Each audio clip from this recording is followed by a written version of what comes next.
Olá, eu sou o professor Carlos Honorato e nós estamos iniciando o nosso curso de Economia e Cenários no curso de Finanças aqui do FII Online. Normalmente, quem é da área de finanças já tem uma proximidade, já tem até uma formação em economia, ou gosta de economia, tem curiosidade por economia.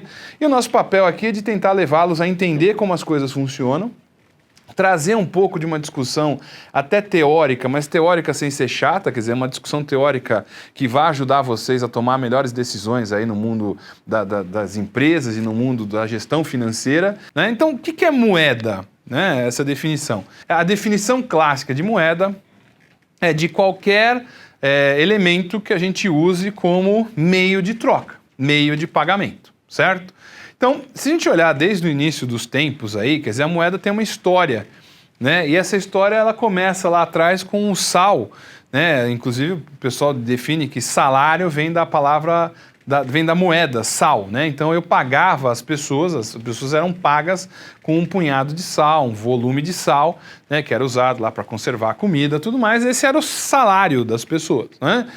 Qual é um problema do sal? O sal tem mais pureza, menos pureza, tem um que está mais hidratado, tem um que está mais seco, então não dá para ter um padrão do sal, mas aparentemente sal é sal, certo?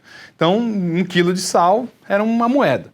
Com o tempo isso evoluiu. Então, você tradicionalmente no mundo começou a caminhar para o que a gente chama de moedas que tinham valor intrínseco. Então, por exemplo, esses navios alguns navios que foram afundados, que têm tesouros e tal, eles tinham cofres, eles tinham baús cheios de moeda real, de moeda ali não real, nota real, mas moeda que tinha valor intrínseco, moeda de ouro.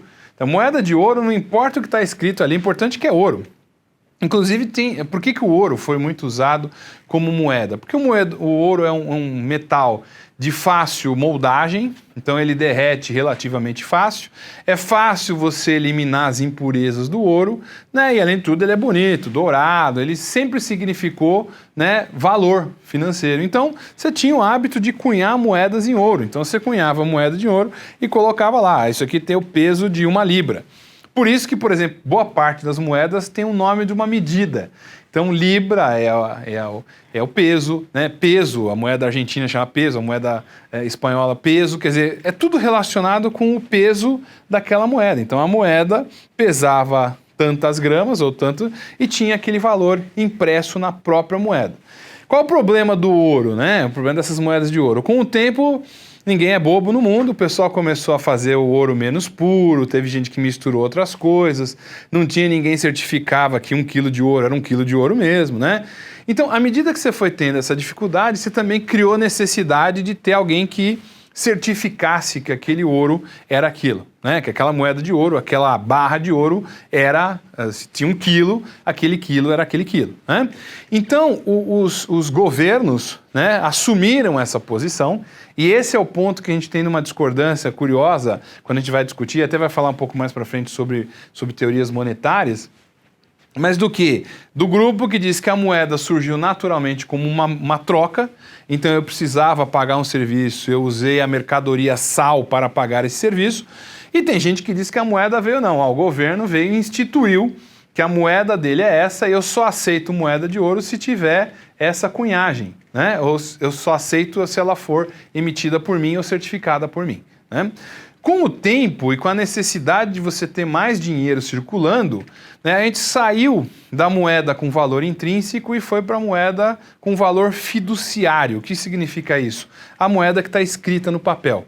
Então, se você pegar, por exemplo, uma nota de R$100, né, brasileira, aquela nota de R$100 não vale R$100. Vou explicar para vocês, calma, né? Quer dizer, aqui é um papelzinho e a minha visão é que aquele papel deve custar menos de 50 centavos para ser feito. Mas por que você acredita que vale R$100? Porque está escrito lá, Banco Central do Brasil certifica que isso aqui vale R$100. Então o banco certifica e eu aceito. Se você me der R$100, eu não vou querer 50 centavos, eu quero R$100. E se eu jogar R$100 no mundo, aí as pessoas vão pegar, né? Então a moeda fiduciária é quando eu abandono a moeda com valor intrínseco, eu abandono a moeda de ouro e começo a aceitar um papel como sendo moeda, né? E essa evolução continua. Quer dizer, nós estamos caminhando hoje no limiar de uma mudança de paradigma global em que a gente está saindo da moeda de papel e vamos imaginar, a pandemia acelerou isso, né? Porque moeda de papel fica suja, tem vírus, tem bactéria, concorda? Então a gente está caminhando cada vez mais para a moeda eletrônica. O cartão de crédito, o cartão de débito são moedas, numa certa medida, e a gente vai caminhar, como já acontece na China, para a moeda QR Code, né? Que é um código no seu celular e você colocando o seu celular na frente de um outro celular ou lendo um código de barras, né? Um QR Code, um QR Code, você vai conseguir fazer a transferência do dinheiro. Isso já acontece, por exemplo, na China, né? Então nós estamos saindo da moeda produto, da moeda sal, da moeda ouro, da moeda papel, para a moeda eletrônica, até chegar à criptomoeda, né, que é a moeda que tem como lastro um algoritmo por trás dela, é o caso do Bitcoin, Litecoin e todas essas criptomoedas que estão por aí, a gente vai falar um pouquinho mais sobre isso. Então é uma evolução, né? No próprio Brasil, a gente tem a entrada em funcionamento em breve, e dependendo de quando você estiver assistindo nosso curso, isso já vai estar funcionando, o Pix, que é um sistema de pagamento que justamente busca sair do mundo do papel, do mundo da transferência eletrônica, para uma transferência instantânea. Então você já vai começar a ter, inclusive no Brasil, processos de você transferir dinheiro instantaneamente, em qualquer momento, em qualquer hora que você quiser. Só o cuidado que tem que ter é que esse Pix, né, ou esse sistema de pagamento eletrônico, ele não é criptomoeda. É uma sutil diferença que a gente vai explicar. Criptomoeda é uma coisa, pagamento eletrônico é outro, né? Por exemplo, a Dinamarca, que eu saiba, já é um país que substituiu, não tem mais dinheiro físico circulando. Você está só no dinheiro eletrônico, né? As pessoas pagam com celular, pagam com aplicativo, você não precisa mais usar dinheiro no papel. Essa é a evolução natural que a gente tem. Mas vocês concordam que essa evolução natural impacta o jeito como a gente entende moeda? Né? Vocês concordam? Lá no início a gente falou o seguinte, bom, temos um ponto que é o quê? O governo, ele se tornou o emissor ou o proprietário, o responsável, a única autoridade que pode certificar a moeda, certo? E havia aí na economia, desde o século XVIII, e aí no século XVIII você tem até algumas discussões curiosas, acho que a discussão mais interessante, vale a pena vocês buscarem isso no livro do Mankiw, que é a história. Mankiw é um dos economistas que escreveu vários livros sobre macroeconomia, microeconomia, introdução à economia, e ele conta a história que deixa a gente um tanto quanto deprimido do Mágico de Oz. O Mágico de Oz, na verdade, ele é oriundo de uma reportagem que saiu no final do século XIX, falando sobre a disputa que você tinha entre o padrão ouro, né, a busca do padrão monetário ouro, versus a emissão de moeda de uma outra forma.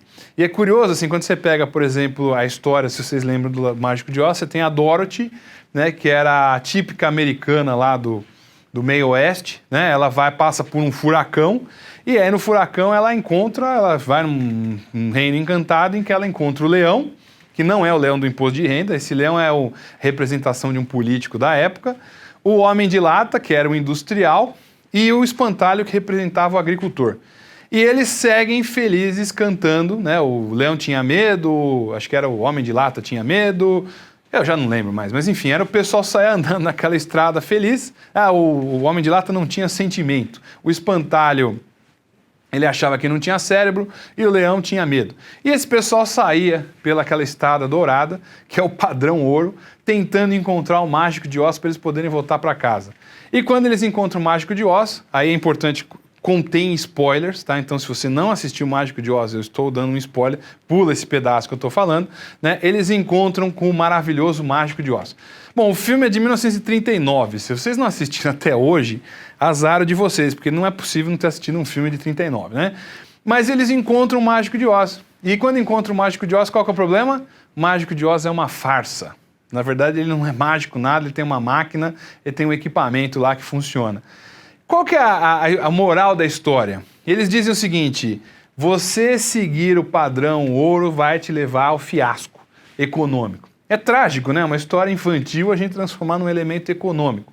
Mas desde o século XIX havia uma grande discussão sobre justamente isso. Será que eu seguir o padrão ouro eu vou chegar ao milagre econômico, eu vou chegar ao crescimento econômico? Por quê? Uma das razões pelas quais manter o padrão ouro, e o que era o padrão ouro?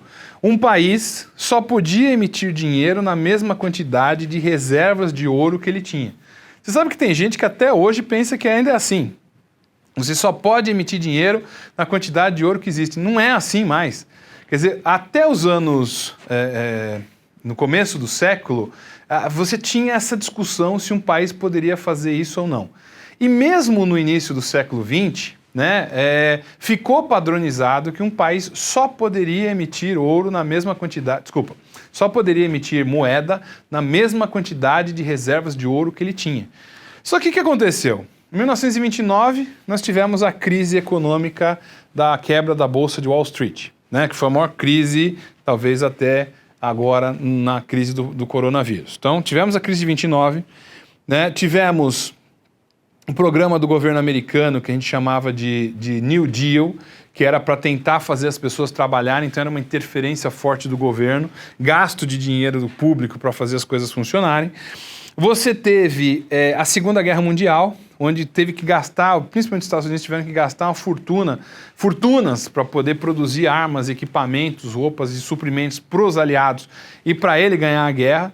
Depois da Segunda Guerra, nós tivemos o Plano Marshall, que era para salvar as potências aliadas aos Estados Unidos para evitar de cair aí na Guerra Fria com os soviéticos. Então teve dinheiro emitido para salvar a Alemanha, para salvar a Itália, para salvar o Japão, para salvar a França, Imagine a quantidade de dinheiro que foi emitida pelos Estados Unidos nesse começo do século e todo mundo, seguindo, entre aspas, a regra de que havia um padrão ouro. Eu só poderia emitir moeda na quantidade de ouro que eu tinha, Inclusive, em 1944, teve um evento, já no final da Segunda Guerra, em Bretton Woods, que foi um encontro para reorganizar o sistema financeiro internacional.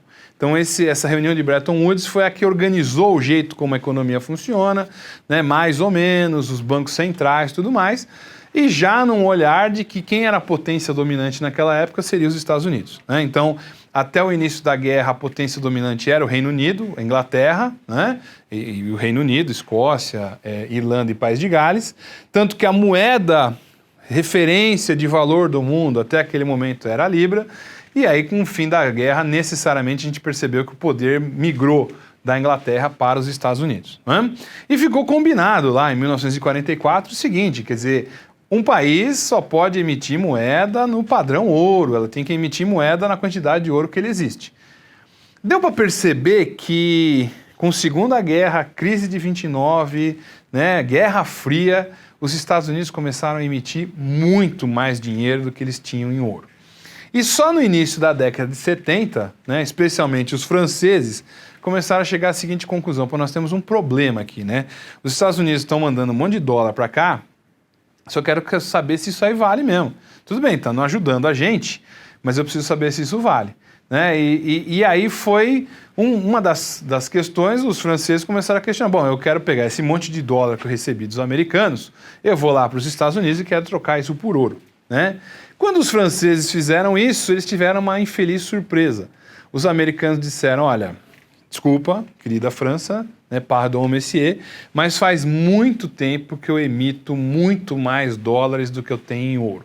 Porque o que garante a minha emissão monetária não é o ouro que eu tenho, mas sim o meu PIB, o meu produto interno bruto, o meu meio de troca, E os franceses tiveram que fazer o quê? Voltar com o rabinho entre as pernas para a França, porque naquele momento os Estados Unidos deram um passa-moleque na humanidade e colocaram assim, o meu padrão monetário é o dólar.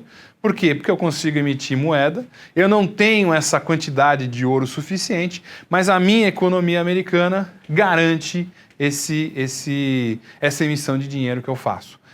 E esse é o ponto, a partir dos anos 70, abandonou-se o que a gente chamava de padrão ouro. Então os países não necessariamente precisavam emitir aquilo que eles tinham de ouro e começou a vigorar o padrão monetário baseado no PIB, na minha produção. Quer dizer, o que garante a minha emissão monetária é a minha oferta e demanda agregada, né?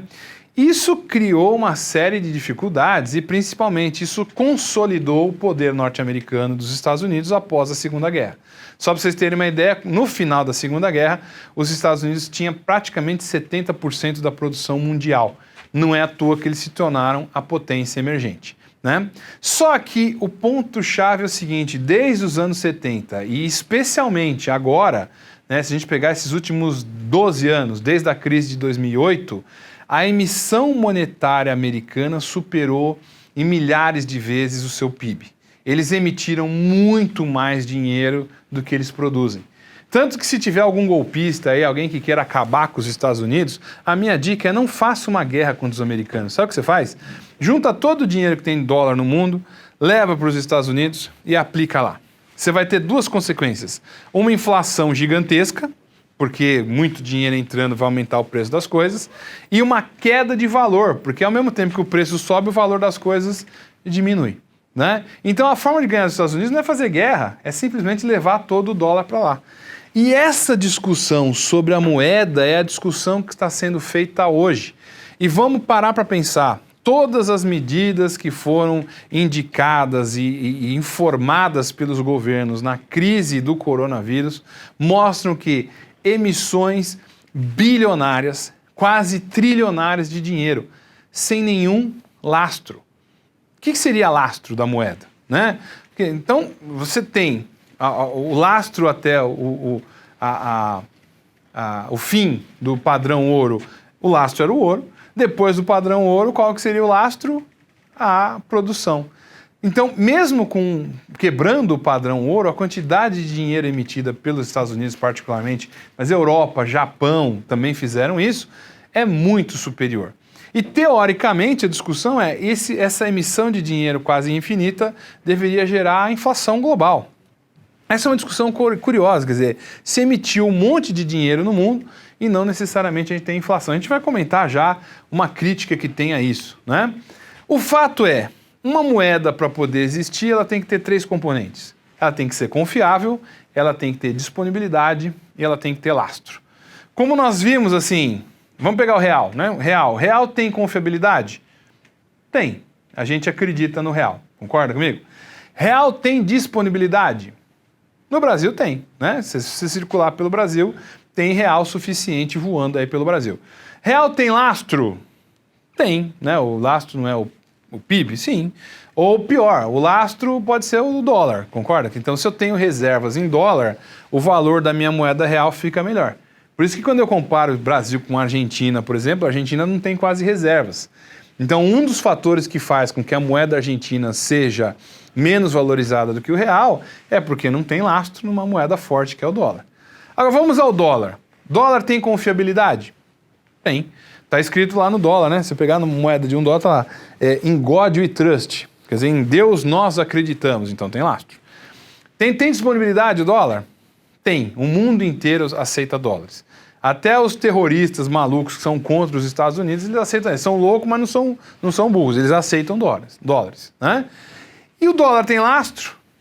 Depois de toda essa explicação que eu dei, a triste notícia que eu te dou é: o dólar não tem lastro. A gente acredita no dólar porque ele é confiável, porque as pessoas confiam. É uma coisa muito estranha, mas é isso que acontece. Quer dizer, eu só acredito no dólar porque todo mundo aceita e vê valor, logo eu confio.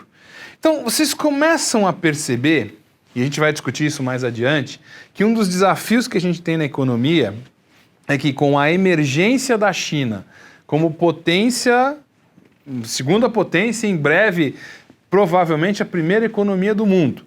Então, um país como a China ocupando esse espaço, e a gente já sabendo que toda vez que uma potência nova emerge e se torna a primeira potência do mundo, a moeda desse país se torna relevante, vocês concordam que a gente está prestes, no futuro próximo, a ter uma encrenca entre Estados Unidos e China, não pela questão comercial, não pela questão cultural, não pela questão da língua, mas sim pela questão da moeda? Porque você tem um país como os Estados Unidos que emitiu muita moeda e que não tem lastro. E talvez a China faça isso também, né? E talvez vários países do mundo estejam fazendo isso também, especialmente com a desculpa da pandemia. Então nós vamos viver um momento em que essa questão monetária será um fator absolutamente relevante na questão geopolítica internacional. Principalmente no ponto de vista do que tipo de moedas ou que moedas que os países guardam como reserva de valor. Todos os países guardam dinheiro estrangeiro como reserva de valor. Hoje, 70% das reservas do mundo aproximadamente estão em dólares. Será que isso vai continuar dessa mesma forma? E mais do que isso, a emissão monetária dos Estados Unidos, efetivamente, né, essa quantidade de dinheiro que tem sido emitido, isso é sustentável? Né? Quer dizer, será que você não vai enfraquecer a economia americana em algum momento? Né? Essa é uma discussão muito interessante. Desde a crise de 2008, os Estados Unidos têm emitido sistematicamente dinheiro, uma coisa que eles chamam de quantitative easing, o que a gente poderia traduzir como facilitação quantitativa, ou emissão de dinheiro, QE, né? ou a quantidade de dinheiro que ele emite jogando a economia para fazer a economia continuar funcionando. Qual o limite disso? Qual é o momento em que essa emissão de dinheiro não vai funcionar mais? E aí vocês concordam que tudo que eu estou dizendo aqui quase que contraria a nossa lógica de oferta e demanda, né? Porque se a gente parar para pensar assim, se um país emite dinheiro até o infinito, eu deveria ter uma inflação até o infinito. E isso não tem acontecido nos últimos anos. Nós vamos tentar explicar por quê, né? Então, o lastro hoje está perdido. Onde está o lastro do dinheiro? No fundo, o lastro do dinheiro está na confiança. Eu acredito naquela moeda, né? Porque se você quiser pegar todo o dólar do mundo e trocar por ouro, não existe ouro suficiente. Ouro tem valor? Tem. Por isso que em momentos de crise, como a gente está vivendo agora, tem vivido sempre, o ouro ele acaba sendo a grande referência final de valor, porque no limite ouro é ouro. Então, se todo mundo está em pânico, desesperado com a economia, no final do dia o cara acaba comprando ouro. Mas se é para comprar ouro, compra ouro mesmo. Então, compra, guarda no colchão, amarra no armário, se coloca, sei lá, dorme com ele abraçado. Isso é ouro. Não adianta comprar títulos em ouro, aí já tumultuou, né? Mas ouro, a correntinha da sua avó, o relógio do seu avô, aquelas coisas que antigamente o pessoal deixava de herança uma corrente de ouro. Porque ouro, no final do dia, é ouro. Este é o ponto-chave que a gente tem que levar em consideração, entendeu? Quer dizer, não tem ouro suficiente para dar esse lastro e a discussão que a gente começa a ter de política monetária é, ok, se não temos lastro nas moedas, por que eu acredito, né, no dólar como moeda de referência? Da mesma forma que eu acredito no real, né? Quer dizer, o real ele tem uma referência porque a gente acredita, ele tem um valor e o Brasil tem reservas em dólar, então isso facilita um pouco, né? O dólar já não tem essa reserva, né? Então a gente acredita porque a gente acredita, e acredita porque, assim, talvez entre acreditar no dólar e acreditar no yuan chinês, eu prefiro acreditar no dólar, né? Por razões até culturais, geopolíticas, né? Nós temos muito mais influência do lado ocidental do que do lado oriental, né? É só pegar, por exemplo, quando o pessoal está falando que está fazendo a vacina para coronavírus nos Estados Unidos, as pessoas acreditam. Se você fala de uma vacina russa, o pessoal não acredita. Por que os russos a gente não acredita e nos americanos a gente acredita? Tem um fator geopolítico-cultural. Os russos chegaram na Lua, né? Se é tão fácil chegar na Lua, por que todo mundo não chegou? Então tem tecnologia. Agora, você tem diferenças geopolíticas e de olhar. E isso é uma das coisas que a gente tem que ser bastante cuidadoso com quem lida com finanças. A nossa influência econômica é muito americana. 99% do que eu estou explicando para vocês aqui vem de autores, de economistas, de gente que é do que a gente chama de mainstream, Estados Unidos e Europa. E a gente tem que tomar muito cuidado com isso e também tem que ser muito, eu diria, atencioso em outras formas de gestão econômica. Lá na frente, quando a gente for falar um pouco sobre a China, vocês vão perceber que a China tem um modelo absolutamente peculiar de economia que funciona, tem funcionado nos últimos 40 anos e tem levado a economia chinesa a se tornar potência. Pergunta, o que nós temos na China é comunismo? Acho que não. O que nós temos na China é capitalismo? Também acho que não. Então, a gente tem que entender os modelos deles para entender o que eles fazem de certo e errado, né? E o yuan, né, como moeda, né, a tendência e o que a gente vê na história, e não necessariamente a história se repete, ou como diria o Marx, se repete como farsa, mas muito provavelmente se a economia chinesa se tornar a economia mais forte do mundo, a moeda chinesa vai ter uma relevância muito grande. Detalhes que acontecem é o quê? A moeda chinesa está sendo trocada hoje do ponto de vista físico, né, cada vez mais por meios eletrônicos de pagamento. Então o que a gente tem que ter uma atenção, né, é que não só o yuan, mas todas as moedas no mundo estão se tornando o quê? Virtuais. Né? E aí vai vir um questionamento muito interessante sobre essa lógica das moedas virtuais, né? E não podemos negar o aparecimento das moedas virtuais, ou das criptomoedas, né?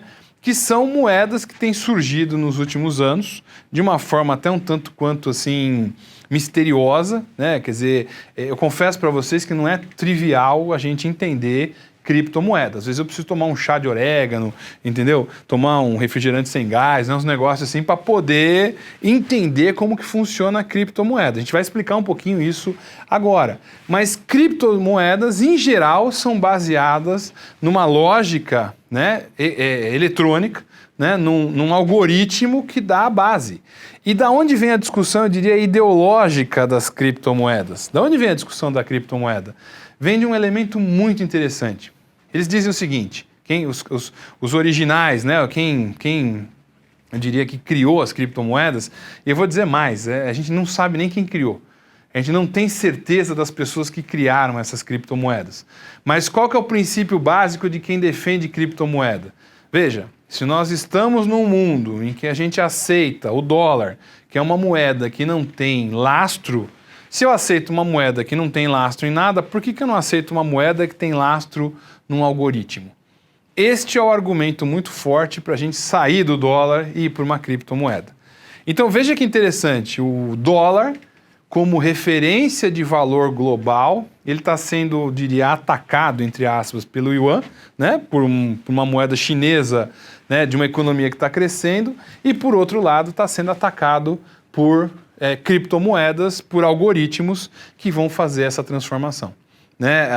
A visão que a gente tem que observar é que, aparentemente, alguns analistas internacionais dizem, olha, a decadência ou a fase de império americano como potência, como superpotência dominante do mundo, já começou a acabar. Então, os Estados Unidos já estão numa fase de declínio como superpotência.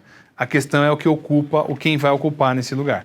E aí a gente fala um pouco de política, de geopolítica, e normalmente quando uma potência começa o seu declínio e outra sobe, a gente tem momentos de conflitos, a gente tem momentos até de guerra.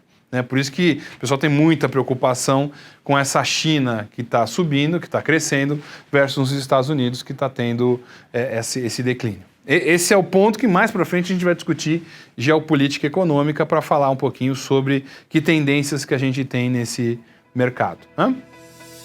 Olá, chegamos ao final do nosso Nanotalks com o professor Carlos Honorato, que contou um pouco sobre a história da moeda, desde as mais antigas até o que chamamos de moeda digital, os bitcoins, por exemplo.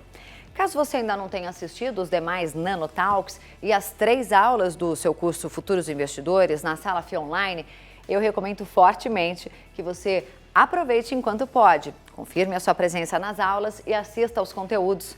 Lembrando que eles sairão do ar no dia 26 de outubro, segunda-feira. Aproveite também e compartilhe com seus amigos e colegas esse curso para que mais pessoas também possam viver essa experiência. Não deixe de conhecer os nossos cursos FIA Online e aproveitar uma incrível oferta de fazer parte da nossa comunidade. Foi um prazer tê-lo conosco durante essa jornada de aprendizado e temos a certeza de que podemos seguir contribuindo com o desenvolvimento da sua carreira. Um grande abraço e te esperamos na FIA Online.